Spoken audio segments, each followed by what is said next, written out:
Mesdames et messieurs, bonjour, vous qui nous suivez sur la plupart de nos plateformes, sur YouTube, sur Facebook, sur notre canal Telegram désormais. On vous salue et on est avec Honorable Abouakar Sidik Fomba. Monsieur Fomba, bonjour.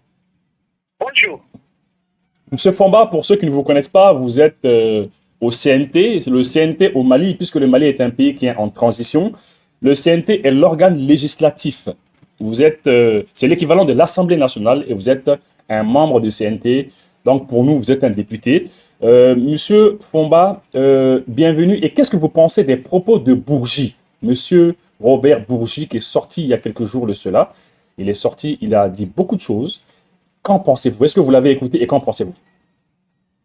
Merci beaucoup, aussi. Je souhaiterais ajouter que je suis aussi le président du parti politique souverainiste intégrationniste et panafricaniste du Mali qu'on appelle ADPM. Oui. Et le porte-parole du collectif pour la refondation du Mali qui regroupe plusieurs partis politiques et plusieurs associations au Mali. D'accord. Les propos de Robert Bourgi sont des propos catastrophiques, mais qui doivent nous faire réfléchir et qui nous donnent raison encore dans nos dénonciations depuis plus de 30 ans, je peux dire. Les propos de Bourgi, d'abord, il faudrait reconnaître que quand on se réfère de la personnalité même de Bourgi et de ce qu'il vient découvrir en face du monde, que les présidents africains puissent collaborer avec une telle personne, c'est ça d'abord le premier drame. Que personne n'est sorti pour démentir.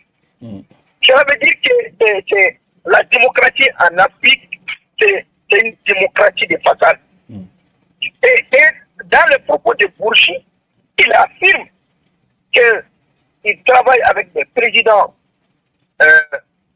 africains installés par la France.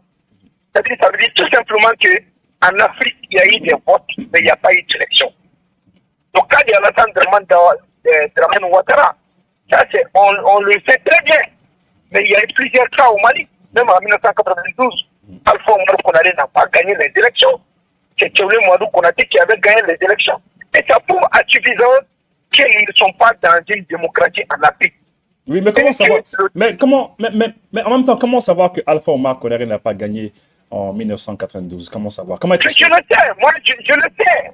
J'étais le vice-président, j'étais le superviseur de la commune D en 92. Et pendant cette même vote, vous savez, on a fait voter des enfants de 12 ans, qui n'avaient même pas l'âge. Et ça a été cliqué, je ne sais pas si vous vous rappelez. Amadou Toumani Touré a fait 8 heures d'horloge avec Tchéoulé Mouadou Konaté pour lui convaincre d'accepter ce résultat. Ça, c'est une réalité qu'on a vécue ici. Et ce n'est pas seulement ça. Tous les présidents africains, je vous le dis qu'il n'y a jamais eu élection en Afrique. La France a toujours installé ses valets locaux qui peuvent faire son affaire.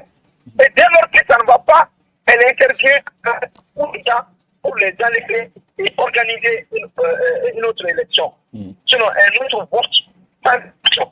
Vous allez comprendre que, regardez, les quêtes de souveraineté des présidents africains, ni c'était le colonel Assimi Goïta qui a pris les 2 tiers de sa quête de souveraineté. Posez-vous la question, comment ils utilisaient les fonds de souveraineté? C'était un contrepartie en paiement des cabinets de consultation français installés auprès de tous les présidents africains. Les présidents africains ne peuvent même pas mettre des gouvernements, ne pas nommer des gouvernements, même l'élection des députés était contrôlée par ces Français sur nos propres territoires. Il y a eu, quand un ministre doit être nommé, c'est ce conseil de cabinet auprès des présidents africains qui essaient de voir d'abord est-ce que ces ministres sont avec nous ou pas. Donc, c'est scandaleux. Maintenant, le problème n'est pas qu'il a dénoncé Alassane Dramane. C'est vrai, lui, il ne peut pas nier. Et c'est pour ça que moi, je suis toujours étonné que ce même Alassane Dramane Ouattara puisse nous parler, nous donner des leçons de démocratie. Oui, mais c'est que jamais gagné une élection. Par rapport au président Alassane Dramane Ouattara, on a quand même vu que à l'époque, parce que Bourgi dit que c'est la Commission électorale nationale indépendante qui a reconnu Alassane Dramane Ouattara. Et de l'autre côté, c'est le Conseil constitutionnel qui a reconnu que Gbagbo avait gagné. Bon, il y avait une bataille à l'époque. Alors finalement, il fallait faire croire, il fallait croire en qui? Le Conseil constitutionnel ou la Commission électorale nationale indépendante? Je vous dis, aucune élection n'a été gagnée en Afrique sans l'appui de la France. C'est elle qui manipule tout. C'est elle qui, ça ne va pas au choix. Si le choix de la France n'est pas respecté, c'est sûr que c'est bonjour, coup d'État. Ça a été toujours comme ça. Et tout le monde le sait. Et vous allez voir que c'est la raison pour laquelle le retrait du Mali de la CEDEAO a fait très mal à la France parce qu'elle n'a plus la possibilité d'installer un président français au Mali. C'est fini. Elle n'a plus la possibilité d'installer un président français au Burkina. Un président français au Niger. C'est fini. Voilà toute leur arme contre l'AIS. Parce qu'elle ne peut plus maîtriser l'élection des présidents au Mali, au Burkina et au Niger.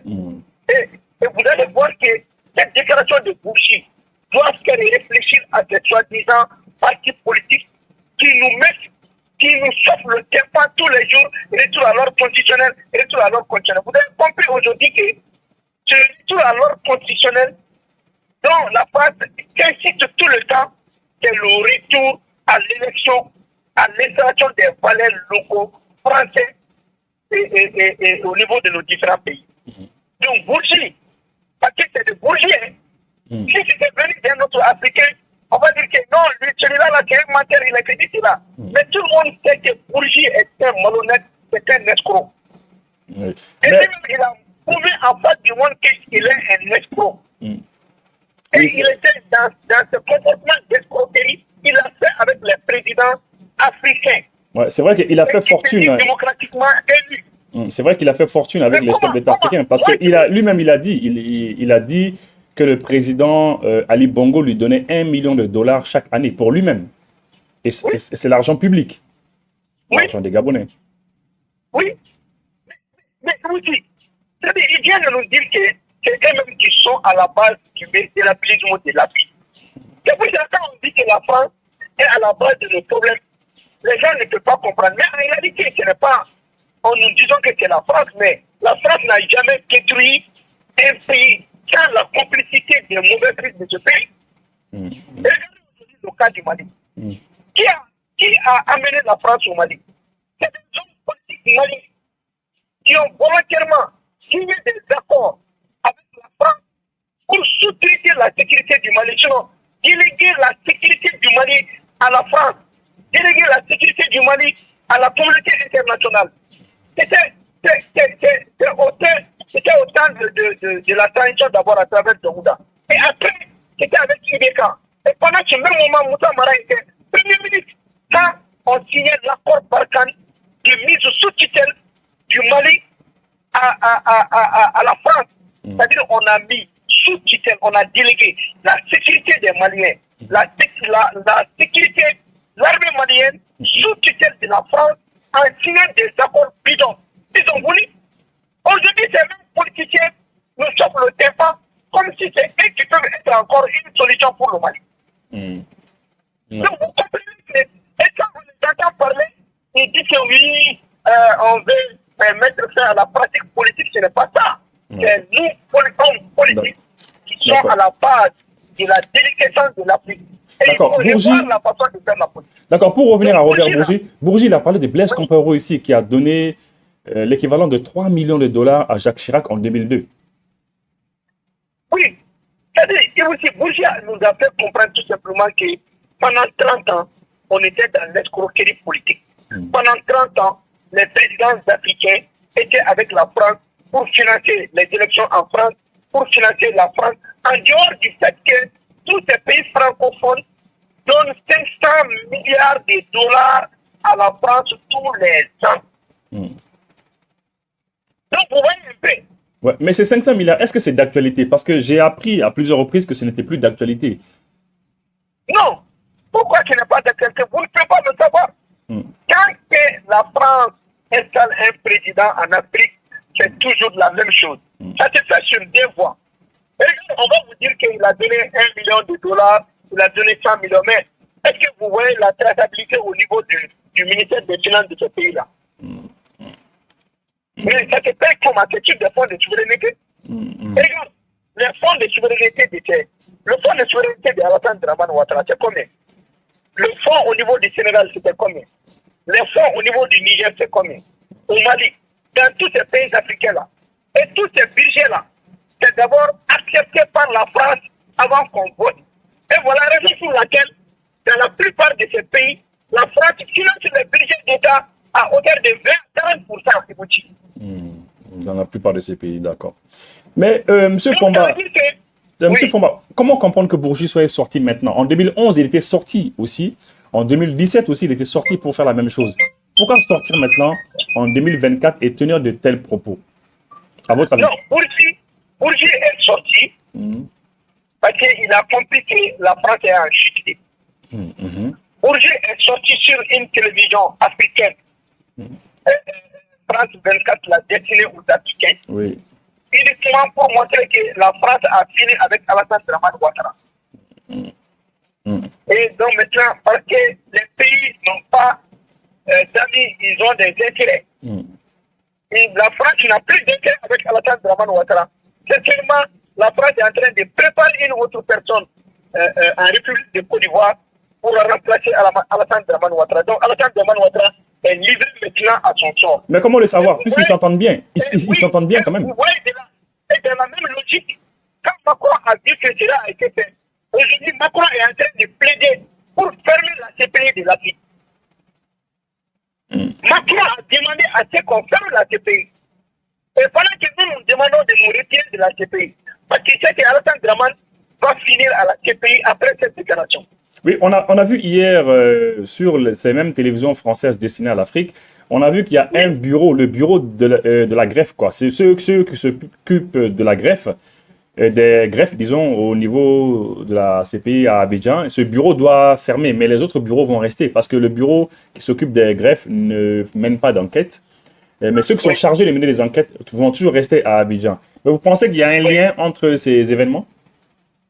Oui, il y a toujours un lien. Moi, je veux que les gens comprennent une chose. La France est en chute libre. Et c'est la France qui a toujours drainé l'Union européenne pour essayer de coloniser l'Afrique. Maintenant, dans cette chute libre-là, la France essaie de voir sur quel pied faut-il se maintenir. Donc, elle est maintenant à la recherche de nouveaux clients. Maintenant, puisqu'elle sait que ceux qui l'ont aidé là, c'est fini pour eux, même à l'attente, même si ce n'est pas totalement fini, son âge ne lui permet plus d'aller en profondeur pour défendre l'intérêt de la France. Ça, c'est fini. Et déjà, l'échec de la CEDEAO, Alassane a échoué à maintenir le Mali, le Niger, le Burkina au niveau de la CEDEAO. Ils avaient pour mission d'empêcher la création de l'AES. Ça, ils n'ont pas pu. Et aujourd'hui, avec la création de l'AES, c'est fini pour la France-Afrique. Donc, il faut chercher d'autres moyens. Donc, ça a des liens. Ça a des liens. Donc, c'est pour tout simplement vous prouver aujourd'hui, les hommes politiques doivent changer de paradigme. Il faudrait qu'on revienne à la réalité africaine. Qu'on essaie de se dire que ce n'est plus la politique politicienne qui va faire marcher les choses. Nous devons aller à l'intérêt de la population, à ce que le peuple demande, à aller dans l'aspiration du peuple malien comme le Mali est en train de faire aujourd'hui. D'accord. Monsieur Fomba, très rapidement, en une minute, le discours du ministre d'État, le docteur-colonel Abdoulaye Maïga, comment vous l'avez trouvé? D'abord, je tiens à préciser que ce discours, contrairement à des relais locaux et à des valets locaux, le discours d'Abdoulaye a été adressé au monde entier et aux Nations Unies et au Conseil de sécurité des Nations Unies. Et aussi par rapport au comportement d'un certain nombre de pays. D'abord, un discours qui a démontré carrément la trahison historique de l'Algérie, son hypocrisie, son soutien au terrorisme, aussi bien que la France. Et il a insisté sur encore l'examen de la plainte du Mali contre la France. Il a mis en exergue les violations des textes de la Charte des Nations Unies par rapport à la paix et à la sécurité et par rapport à un certain nombre de comportements. Il a mis en exergue également la géométrie le comportement à géométrie variable par rapport aux institutions de Bretton Woods. Et il a mis aussi en exergue le fait de monopoliser le monde dans un bloc unipolaire seulement à travers des obscurantistes. Et il a prouvé que le Mali aujourd'hui, nous ne sommes pas un pays prédateur. Nous n'appartenons pas au pays prédateur, nous ne nous victimisons pas. Et nous avons fait le choix d'aller gagnant-gagnant. Nous n'attaquons personne, mais quand tu nous attaques, on t'attaque. Nous agissons par mesure de réciprocité. Nous avons obtenu tout simplement de défendre nos intérêts et non d'aller prédater quelqu'un ou de se laisser prédater par quelqu'un. Donc c'est un discours historique, c'est un discours qui est cohérent en rapport avec tous les discours que le Mali a eu à faire depuis le début de la transition, depuis Choguel Kokala Maïga jusqu'à Abdoulaye, jusqu'à... Donc nous sommes dans une cohérence dans nos discours. D'accord, mais juste une question. D'accord, juste une question par rapport à l'Algérie. C'est vrai que dans la première partie de son allocution par rapport à l'Algérie, il a vraiment apprécié l'attitude du président algérien qui a, lors d'un de ses voyages dans le sud de l'Algérie, il a fait savoir que lui, il ne peut qu'aider les pays voisins avec lesquels il est. Et ça, le ministre l'a dit, il a approuvé cela. Et après, dans la seconde partie, il a taclé les deux diplomates là, ou encore les trois diplomates, notamment le ministre des Affaires étrangères. Mais aujourd'hui, avec l'Algérie, on a 1300 km de frontières. Est-ce que vous ne pensez pas, M.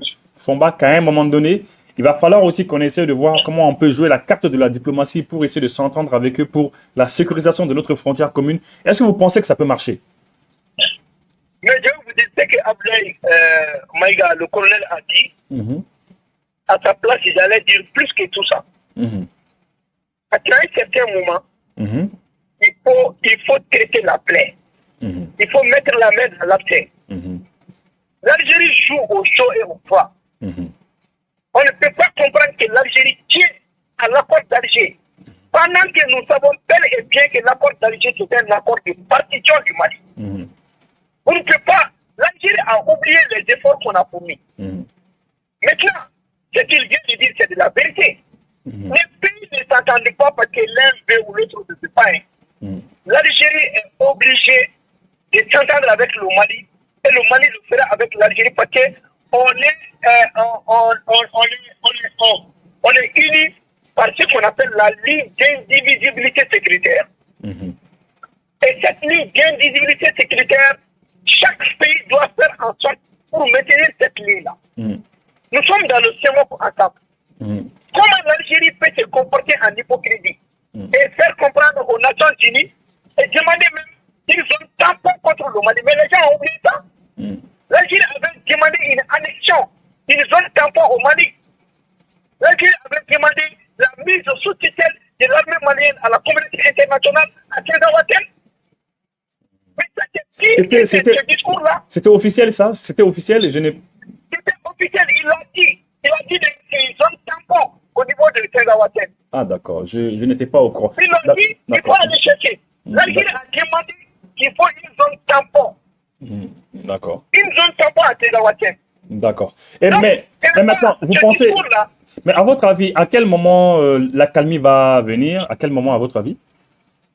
L'accalmie viendra quand l'Algérie va savoir qu'elle n'a pas le droit de s'ingérer aux affaires essentiellement du ressort du Mali. Le Mali ne s'est jamais s'ingérer à une affaire d'Algérie. Et j'attends des parvenus parler par-ci par-là. Beaucoup de gens ont été formés en Algérie. Il y a ceci. Oui, ça a été fait lorsque aussi nous avons libéré l'Algérie. Ah oui, c'est vrai que... C'est vrai que voilà, c'est les amitiés dans le temps. Non, c'est vrai que le Mali a beaucoup... C'est vrai, le colonel Abdoulaye Maïga a rappelé le fait que le Mali a servi d'arrière-base aux moudjahidines algériens. Et il y a des gens parmi nous aussi qui ont même aidé les Algériens dans les combats. Et puis il y a peut-être il y a une autre chose qui est importante, c'est la guerre des sables. Lorsque l'Algérie a eu son indépendance en 1962, un an après, en 1963, l'Algérie et le Maroc se sont battus pour les territoires pour deux communes. Et ces deux communes-là eh bien, il a fallu qu'il y ait des discours, qu'il y ait en fait les accords de Bamako. Hein, c'est Haïlé Sélassié qui a initié cela. À Bamako, il y a eu éventuellement vraiment de très grosses négociations. Le Maroc et l'Algérie sont venus à Bamako chez Modibo Keïta. Ils ont discuté. Et c'est suite à cela que le Maroc, qui avait pris les territoires algériens, est revenu sur sa position antérieure, sur la position de tracer les frontières que la France avait laissées. Juste un dernier point, Monsieur Fomba. Il nous reste juste 2 minutes, s'il vous plaît, mais juste vraiment 2 minutes. On a appris que... On pense que la SECNA, peut-être que l'AES va se retirer de la SECNA. Je ne sais pas. On a vu des informations qui laissent entendre que peut-être que l'AES va se retirer de la SECNA. Est-ce que vous avez vu ça? Est-ce que vous êtes au courant de ça? Je vous avais dit depuis la semaine passée que c'est une cohérence qui exige aujourd'hui au pays de l'AES de se retirer de la SECNA. Et tout dernièrement, avec la rencontre qui s'est passée, il y a eu un représentant français qui a assisté à la rencontre de la SECNA. Et le Niger n'a pas voulu. Et à l'heure actuelle, je vous dis, les pays de l'AES sont prêts à se retirer de la SECNA. Parce que c'est une cohérence. Qu'est-ce que la France va faire dans la gestion de la SECNA? Elle n'a pas à s'ingérer dans ça. Ce n'est pas le territoire français. Aujourd'hui, si on veut aller à la souveraineté des pays de l'AES, on ne peut pas être dans une organisation africaine gérée par la France. Donc, je vous avais dit depuis longtemps que la cohérence, c'est le retrait collectif du Mali, du Burkina, de la SECNA, pour les permettre de gérer leur espace aérien civil.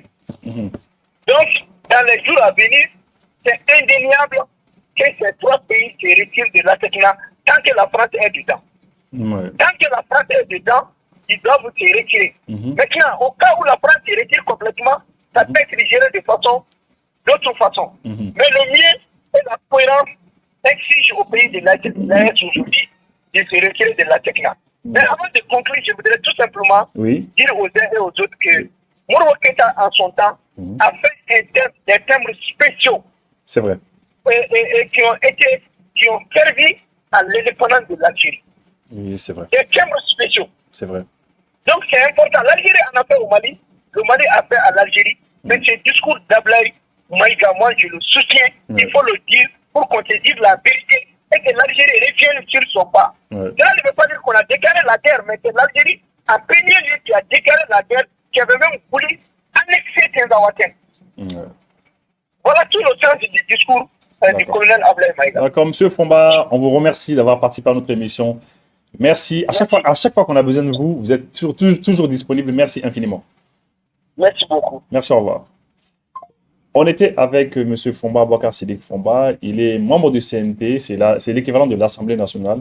On le remercie beaucoup pour avoir été disponible. Merci à vous qui nous suivez de partout dans le monde. Merci beaucoup. Établissement Syria et frères ou Tchongonen Flane, Falajakaou Fieno, Katengu Mouye Alde Bamakola. Établissement Syria et frères Kelenokata ou Kongonfa, Aka panneau solaire de qualité ou la.